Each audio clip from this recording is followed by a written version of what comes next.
কিভাবে তারা এই পরিবারটা সচ্ছলভাবে চলতে পারে, লেখাপড়া করতে পারে, তারা যাতে আর্থিক অসঙ্গতিতে না পড়ে এভাবে আমরা সচেতন।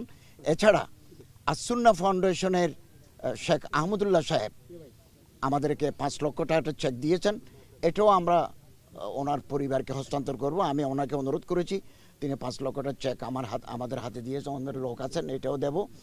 এবং আল মানাহিল ফাউন্ডেশন, এটা একটা চ্যারিটি অর্গানাইজেশন, আমি ওনাদেরকে রিকোয়েস্ট করেছি, ওনারাও 1 লক্ষ টাকা পাঠিয়েছেন। এই 7 লক্ষ টাকা নগদ আমরা এখানে দেব, চেক এবং নগদে দেব।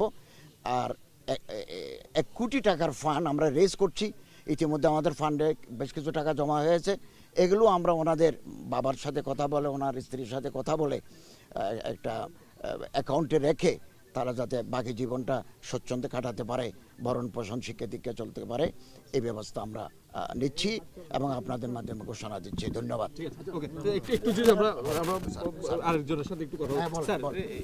আমরা এসেছি আইনের আওতায় আনতে যারা রয়েছেন, হ্যাঁ, আমরা এখানে এসেছি হচ্ছে মৃতের পরিবারের প্রতি সহমর্মিতা জ্ঞাপন করার জন্য, আর আমাদের বার্তা পৌঁছে দেওয়ার জন্য।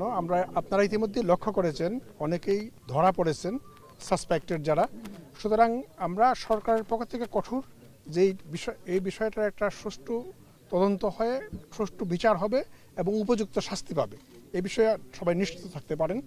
আর সবার প্রতি আমি আহ্বান জানাবো শান্তি শৃঙ্খলা বজায় রাখার জন্য, যেন এই বিষয়টাকে কেন্দ্র করে বিভিন্ন রকম উস্কানিমূলক ঘটনা না ঘটে এবং এতে আমাদের দেশে বিদেশে ভাবমূর্তি নষ্ট না হয়, যেন আমরা ঐক্যবদ্ধ থেকে সব বিপদ মোকাবেলা করতে পারি এবং সামনে এগিয়ে যেতে পারি। স্যার, একটি বিষয় হচ্ছে যে বিদেশি ষড়যন্ত্র দেখেন কিনা এখানে, মানে সরকার পরিবর্তনের পরে তো নানা ধরনের দেশি বিদেশি ষড়যন্ত্র আসলে এখানে ডেফিনেটলি আছে, থাকে, বিভিন্ন রকম ষড়যন্ত্রই থাকে, সবসময় থাকে।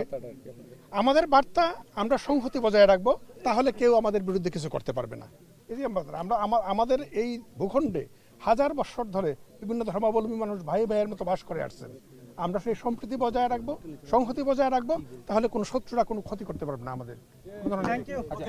আর একটু স্যার, আপনার থেকে একটা ছোট্ট একটা প্রশ্ন। গতকাল হাইকোর্ট একটা রায় দিয়েছে যে কোনো সংগঠনকে নিষিদ্ধ করতে হলে সেটা সরকার করবে। সেক্ষেত্রে তো সাধারণ মানুষও আসলে অনেকটা দাবি করছে ইসকনকে নিষিদ্ধ করার, তার ব্যাপারে আপনাদের কোনো আসলে? আচ্ছা, এই ব্যাপারটা হাইকোর্টের বিচারাধীন। একজনে আবেদন করেছে, রিট করেছেন এবং হাইকোর্ট রায় দিলেও আবার অ্যাপিলেট ডিভিশন আছে। তো যে ব্যাপারটা আদালতের বিচারাধীন, এ নিয়ে কোনো মন্তব্য করাটা প্রিজুডিস ম্যাটার। এই জন্য আমাদের নির্বাহী বিভাগ থেকে কোনো মন্তব্য করাটা কঠিন, যেহেতু এগুলো আদালতের বিচারাধীন। থ্যাংক ইউ আপনাদের সবাই। Thank you.